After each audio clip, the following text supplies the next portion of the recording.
From the Lincoln Journal-Star, this is the Life in the Red podcast with Luke Mullen and Amy Just. Hey folks, Luke Mullen and Amy Just back with the Lincoln Journal-Star's Life in the Red podcast. Another week of Husker athletics to break down for you. Lots going on. We're at that point of fall sports getting into the business portion of seasons. Husker soccer even wrapping up their season. And guess what? Husker hoops right around the corner. For all of you Husker hoops fans, we'll touch on them briefly in our update around Husker sports, but look forward to a bigger season preview next week after they get that season opener underway on Monday for Husker hoops. But as I said, our quick update around Husker sports, Husker soccer, tough loss for them, 1-0 to Michigan State, ended their hopes of making the Big Ten tournament. Still a pretty good year, 8 wins, 5 draws, 5 defeats, but not enough wins in Big Ten play. Husker soccer ends their season. As for Husker volleyball, unstoppable as ever, swept Northwestern, swept Michigan State. They're 20-0 overall this season, but big match coming up. Will it be a spooky Halloween showing on the road against Wisconsin this Friday? It could be interesting, but I think that's the best test that Nebraska has for the rest of the season. Wisconsin also kind of dealing with a new setter because their setter got hurt a few weeks ago. But yeah, great test for them. One of just a few ranked teams left on their schedule. Yeah, it's kind of funny when we had the season preview episode of this podcast a few weeks ago with Brent here as well. Both of you circled that matchup. I kind of posed the question, said like, when is going to be the opponent, the match that can really test this Husker volleyball team, maybe the first to lose? And you both said that Wisconsin match.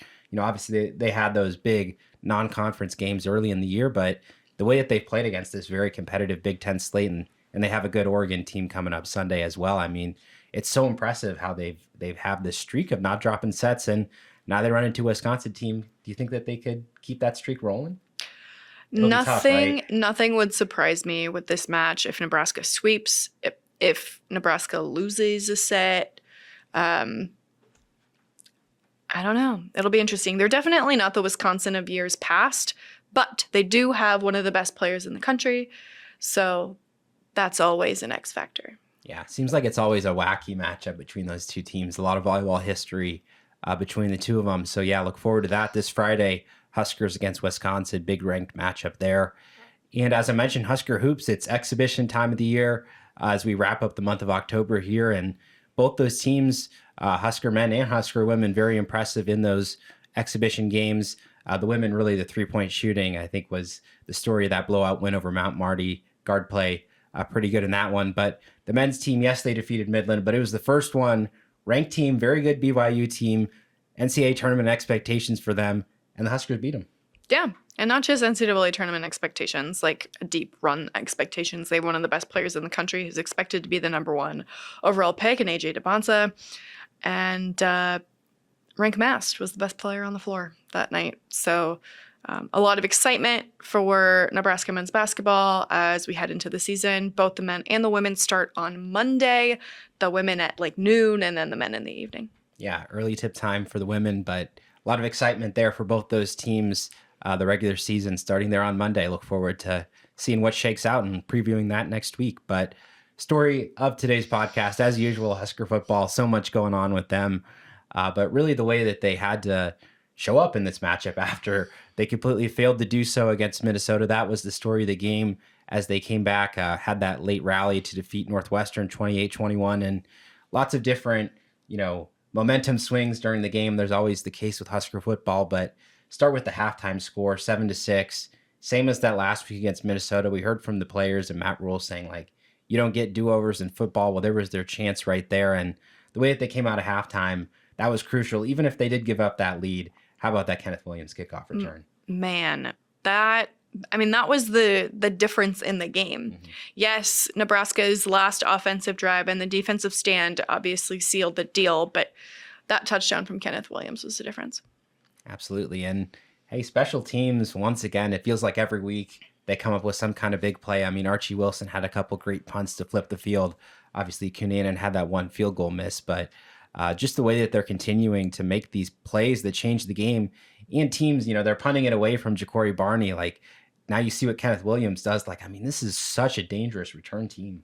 No, yeah, absolutely. And it's crazy to say that just because of all the conversations we've had in past years about how special teams was like the worst, aspect of the game for Nebraska, that it was a liability, that they couldn't gain any momentum there. Well, how things change.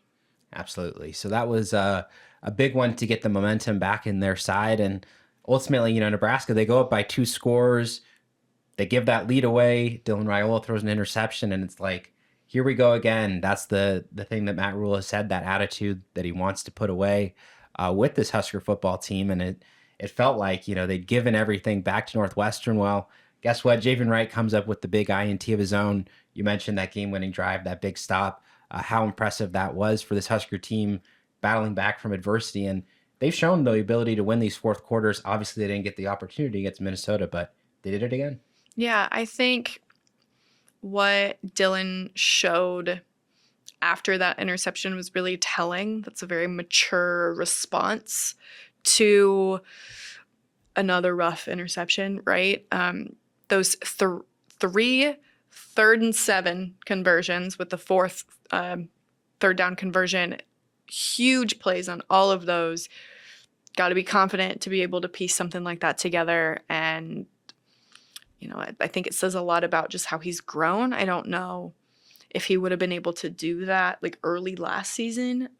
So signs of growth for Dylan. Yeah, well, I've seen some folks say that if Dylan could play every quarter like he plays the fourth quarter, I mean, he would just be unstoppable. That's how good he's been, in these 2-minute, big pressure-filled scenarios. He's been so crisp with those throws. So it does make it a little bit interesting when the offense was struggling at moments in that game. And it was a different one, low possessions. I think that was key with the run-heavy game plan, wanting to get a lot of touches for Emmett Johnson, make sure that Dylan didn't get sacked a bunch. And he did only get sacked once when Teddy Prohaska got hurt. So, frankly, a very good day for Nebraska in pass pro. He threw a couple away. He was smarter, in navigating the pocket there. But with that, is this going to be a sustainable approach for him? We've been calling for them to run the ball. Well, guess what? It's a lot of teams coming up that they're going to need to do the same against. Yeah, finding harmony. Again, I hate the word balance. Anyone who knows me knows I hate that word. Finding a harmony between the two where you're not risking Dylan's health, you're keeping things sound on pass pro, but also giving Emmett the chance to shine. Finding harmony with all of that, I think, is a winning formula. Yeah, and they got the ball out very quick. There was not kind of that long, downfield, slow developing plays that we were criticizing, frankly, against Minnesota. So the coaching staff, they made the adjustments to credit them for doing that. And they did so on the defensive side of the ball as well. John Butler spoke openly about how he didn't feel he was aggressive enough in that game against Minnesota. Well, those last 2 plays for the Husker defense, 3rd and 4th down, Northwestern, of course, near midfield driving. He blitzes, trusts the cornerbacks in one-on-one. Andrew Marshall comes up and he shows that trust in the defense that he maybe didn't feel that week prior. Yeah, he owned it. He, in this case being John Butler, said that, you don't want to be a sheep, but sometimes you have sheep moments. And that's what he felt that Minnesota was. And I think things changed a little bit this last week. Yeah, I mean, that's something that I'd honestly like to see a little bit more of, perhaps against USC, given how good their passing game is. Some well-timed blitzes, and of course, can't blitz on every down. Can't leave those guys on an island all the time. But Marshall played extremely well. It's a big game for Sayer Wright coming up against his former team. Donovan Jones came up with the INT. So those guys playing at a high level. But Husker defense, another week, another long rushing touchdown. What's going on there? That play was so weird. Like, the holes were, there weren't any holes on the line. And then he just bounced out. And it looked like the play developed in slow motion. And yet the guys couldn't get there. Like, defenders, watched him run by. They weren't in the right spots to go get him, but it was very weird. Yeah, everybody crashed. Sealing the edge, that's something that they've talked about a lot with the mobile quarterbacks. Well, got to do it in the run game, too. And I think that's the frustrating thing for folks to watch too, is because they defended the run pretty well for most of that game. Northwestern's a running team. There were a lot of early downs, short yardage, 1-2 yards, not a lot of room to run. But then you just have that one play where it's fundamentals, just stick to your assignment, guys trying to make a play, so you understand it. But those run busts, again, hurting this Husker football team, that's something that they continue to focus on. And as I mentioned, that late play from Andrew Marshall, of course, there was some contact on there, but got to talk about the officiating crew. They kind of made a mess of things in that game. Yeah. Like the officials for Nebraska Northwestern volleyball, the officials for Nebraska Northwestern football left a lot to be desired. That fourth down situation, bad all around. Yeah, and I mean, there was of course also the moment where they took like 5 minutes to decide, whether it was going to be a Nebraska penalty, if Northwestern was accepting it. I mean, could have used a little bit more control, I think, over that game. Some of the personal foul, ticky-tack stuff that they did or didn't call, the pass, coverage, that was always interesting with the contact. It was just a really tough one in terms of the consistency. You want to see a good product out there, of course, and that was just throwing a wrench into things for both teams, frankly, in Nebraska on the hard end of a couple of those calls. But as they get into this month of November, a couple quick updates here to talk about. Well, how about this 4-game stretch that Nebraska is coming up to? 1-7 under Matt Rule in this month. This is a month of big-time football, of course. Season's on the line. Given the way that they've played these last 2 weeks, I mean, how well do you feel that they're coming into this month? I think they're coming into the month with a lot of momentum. I think they have met a lot of the goals that they've set out for themselves. They got to 6 wins. They didn't celebrate it. They want more. I think there will be more, maybe not this week, but I think that they're in a pretty good place to snag a couple here in November. Yeah, and frankly, I mean, at the end of last year, the start of the year, like I would have said 8 wins is a pretty good target to shoot for with the schedule. It still feels that way. Of course, you want more if you're a Nebraska football player. You want to go out and show these teams that you can be better, but the way that it's going to play out, that still feels like it could be possible, a good metric to shoot for. But as well, we got a ranked team coming to Lincoln, and folks are going to be interested. That's such a long skid that Nebraska continues to go down. So many narratives around this game. But from a personnel standpoint, Teddy Prohaska, the injury update from Matt Rule there on Monday, devastating, done for the year, another ACL injury, 4th in 5 years for him. I mean, what do you even say? And for a guy who cares so much about the program. You're just heartbroken for him. Like, he's done everything right, and his knees just keep giving up on him. It's just not fair. Yeah, and anybody who's gone through that rehab process, of course, it's long, grueling, takes so long just to get back to full range of motion. Isolating, you're doing a lot of stuff kind of on your own. It's a long time. You have to reteach yourself how to walk, all of those things, and he has to do it again. Yeah, so tough and such a great teammate. You hear the guys talk about him, and of course the O-lineman, who Teddy, you see him in practice. He's always giving pointers, looking for technique, like an extra coach out there. Well, a leader in the locker room too, regardless of position. So expect him to still be a part of this Husker football team, but not able to be part of that journey on the field. And then you have Gunnar Gatula, who missed this last game, battling an injury. That's another question there. Who's going to step up at right tackle? It was Turner Corcoran this last week. Could be poised to do it again.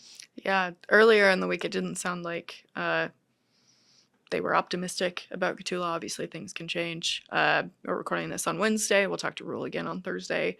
But yeah, no, it's how quickly things can change with the depth availability on the offensive line. Yeah, certainly. And they like that depth going into the year. Obviously, it's been tested. They still have some younger guys they can call upon if they need it, but a couple of veterans going down there, Nebraska having to reshuffle. And you mentioned that we're going to talk to Matt Rule on Thursday. Well, of course, we've had this sort of cloud hanging over Nebraska football these last couple of weeks, the Penn State rumors that floated about Rule 2's alma mater. Well, we're hearing some rumblings, of course, behind the scenes that if Nebraska wants to lock him down long-term, potential contract extension, it's kind of an interesting thing because, yes, he's done very well, but he still has a lot of years left, a lot of guaranteed money on that deal. Is it kind of a leverage thing where he has a bit of leverage right now with Penn State and you think Nebraska could strike when the iron's hot there? Yeah, I think so. And then my brain goes to like the worst case scenario. Like, let's say, and this is a hypothetical, that he gets poached. Look at the open jobs right now.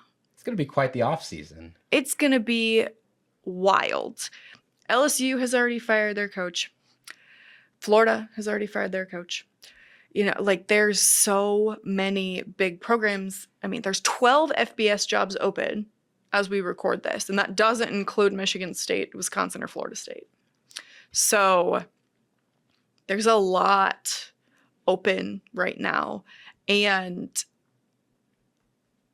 who's going to fill those jobs? So if you're one of these teams out there that loses a coach, like it's a bad situation, because not only that, the early signing day is December 3rd. That is so early. Like, not a lot of time to build a class. There's a lot of moving parts. And so I think you have to do everything in your power to try to keep him. Yeah. For those who say, he hasn't done anything yet. You want to start over? In this cycle, good luck. So it wouldn't surprise me if they, secure an extension here for him at some point soon. But yeah, I just can't help but think of what things would look like if he did get poached. Yeah. To me, it seems like the situation, we felt like it wasn't going to be resolved, frankly, till the end of the season, just because of that's when coaches are going to get hired, and not Rule now. So. Doesn't like dealing with these things in the middle of the season. He said that before. He leaves a lot of this to his agent, but if the time is now, the time is now. Yeah. To me, if that does happen, it's a big positive for Nebraska, right? To stop the uncertainty, to make sure you do have that same future, goal that they have right now. So it is interesting, the timing of this, because whether or not it was a distraction against Minnesota, hard to say from a player standpoint, but it was a narrative. It was something that people were talking about, not the football on the field. So that's interesting. Of course, we will keep our eyes on that. Stay tuned, journalstar.com, for any updates there in the following days as they deal with that. But anything from a Matt Rule standpoint, he's going to say he wants the focus to be on the players. He's sure about that. And it's a big game. They have to be locked in and focused. Get into a couple of quick fire questions before we scout USC. Well, another ranked opponent, as I mentioned, long skid against those opponents. But hey, Cincinnati wasn't ranked when Nebraska played them. They've gone on to win 7 straight. They're a fantastic team. Michigan, of course, was ranked at the time, still in the top 25. How do you think USC stacks up against those two teams? Yeah, I think USC is going to be a really tough test, especially that high octane offense that they have. Nebraska secondary is really going to be tested. But if Nebraska secondary is as good as they've been, you wonder how this is going to go. Well, there's a good comparison because USC did play Michigan. They beat Michigan. So of course, transitive property. We're not gonna say that works perfectly in college football, huh? It does not. No, it does not. No, not in the slightest. But I think the way that they played against Michigan was very impressive. But they've also lost to Illinois. They did not look good in that one. Their offense was slowed down a little bit against Notre Dame. So I would say that they're right on caliber. I'll escape that question. They're right there with those other two, pretty similar caliber. But another storyline for this game, the all-black alternate uniforms. You like them? I do. I think they're very clean. There's not a drop of red on them. To me, I mean, it's basically their standard uniform, just black and white. And I like it. I know a lot of people don't, but I do. Yeah. No crazy designs or anything. I like the white helmet with it. Looks very clean, as you said. And yeah, as Matt Rule said, the kind of the night game, the black, like that seems like it's going to go together under the floodlights. I think it'll look really good there. And of course, a big atmosphere, a lot of expectations for what that's going to be like. Fans are encouraged to wear black by the university. They've changed the logos to black on the website, even for the non-football teams, by the way. I think you can only whatever do web one asset, change. Yeah. Yep. But I mean, they've already changed the flag in the stadium. Yep. It's black. Wouldn't surprise me if you've seen it on social media this week for those who are online. All the graphics are black and white. There's no red in any of them. You wonder if they'll bring I don't know, black balloons. I don't know that for sure, but it just feels like something that would be in line with the branding and the theme of this. Do they do something different with the tunnel walk? Do they like turn the lights off? I don't know. This is just me like spitballing here, but it feels like they're going to up the ante with this and really lean into the blackout. It sounds like it's something they want to do every year moving forward. So if you're not a fan of it, I don't know what to tell you. It sounds like it's not going away. Yeah, I don't want to directly compare this to the Colorado atmosphere because that was very different. The historical ties that were there, and the time of year too. It feels like a fall, early fall versus late fall. It's different, but man, you just got to feel like there's going to be some definite buzz inside that stadium in terms of the excitement that everybody has to see these two historical, very historical college football programs go up against each other. 6:30 kick on NBC, big national audience also will be watching for that. And this brings us to our Husker Hot topic. I think, frankly, the story of the game, you have the nation's best passing offense in USC coming against a Husker secondary that spent pretty much all the year at number one. They're number two this week.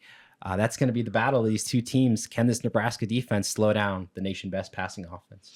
I think they can slow them down, but will they stop them? I'm not so sure. It wouldn't surprise me if you see an interception or two. But what Nebraska does with those opportunities, I think, is going to be really crucial.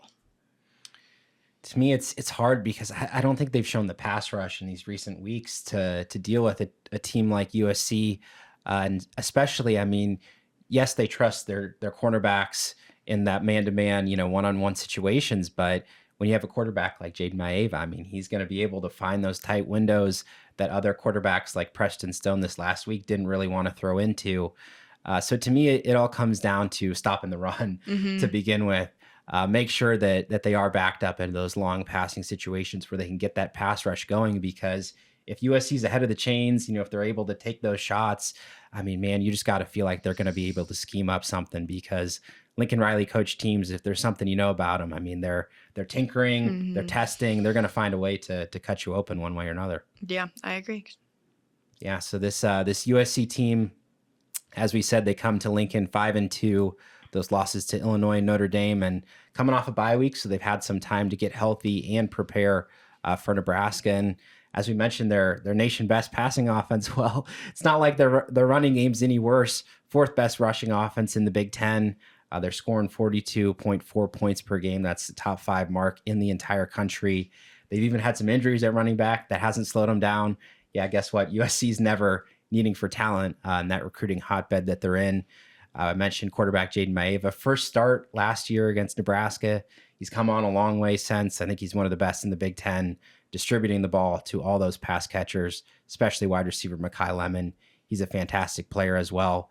Just what do you think about this USC offense? Just the test they're going to give to Nebraska in both those areas. They're explosive. Even in the games that they've lost, like USC has still looked decent, right? And so I worry about the explosive plays. Like, can you contain them the whole game and limit them? And I don't know. For the most part, Nebraska's done that, except for in the run game. It's the thing, right? Like, they've been so good against the pass about not giving up 50, 60-yard passes, whatever it is, having those coverage busts. It's been the run busts. So that's going to be an interesting change of things. And then you kind of zoom out with these USC teams, these Lincoln Riley teams, and what's usually let them down has been the defense. Like, yeah, they score a lot of points, but they give up a lot too. This year, they've been pretty darn good on defense, 23.1 points per game allowed. And of course, that's opponents, needing to score too. So I just think they're solidly built at all 3 levels. They've got some really good D linemen that are going to challenge this Nebraska offensive line, and tight coverage in the secondary too. It's going to be tough for Dylan Raiola against this defense. Yeah, I agree. Definitely a different type of challenge than last week. And to me, it feels like a little bit of the similar game plan is going to be needed to what they showed against Northwestern. If they want to beat this USC team, I think they need to run the ball, limit possessions, make sure that USC is not able to turn it into a super high-scoring game, because I think that's ultimately the bottom line. Can Nebraska outscore USC in what could be a very high-scoring game? Yeah, if it turns into a track meet, I don't think Nebraska can win. But running the ball, taking advantage of how cold it's going to be, The colder, the better for Nebraska. As of right now, it looks like it's going to be pretty chilly, so bring your coats. But yeah, no, I think this could, I know, stop me if you've heard this before. I think this could be a close game. Yeah. And you mentioned the weather, and I'm not going to make a big deal out of this, but USC generally, when they've had to travel away from Pacific Mountain times, I mean, they've been really bad these last few years, going to the Central and Eastern time zones. We've heard a lot from different coaches about travel. Usually it's been the, cross country travel, but I mean, that's something else to keep in mind, that this is not a team that's traveled super well, played super well on the road, different type of cold environment that they aren't necessarily practicing outdoors there. If that's anything to give Nebraska hope, well, as we get into our game predictions, the Trojans are the favorites per the betting lines, and I'm going to go with a USC win, 31-28. I think Nebraska is going to need to get to roughly the 30-point mark. I think if they do want to hope to win this game, because this is a USC team, I think they're going to be able to move the ball pretty well against Nebraska, run it, throw it. Hard to see them scoring under 30, frankly. Yeah, I think Nebraska's defense is going to bend USC's offense, but not break it, right? I think it's going to be a little bit lower scoring. But I do have USC winning as well, 27-21. It wouldn't surprise me if Nebraska pulls it off, but I need to see it to believe it. Yeah, I'm gonna say, like just to throw a couple of targets out there, like if they run for 200 yards, they could win this game, right? Yep.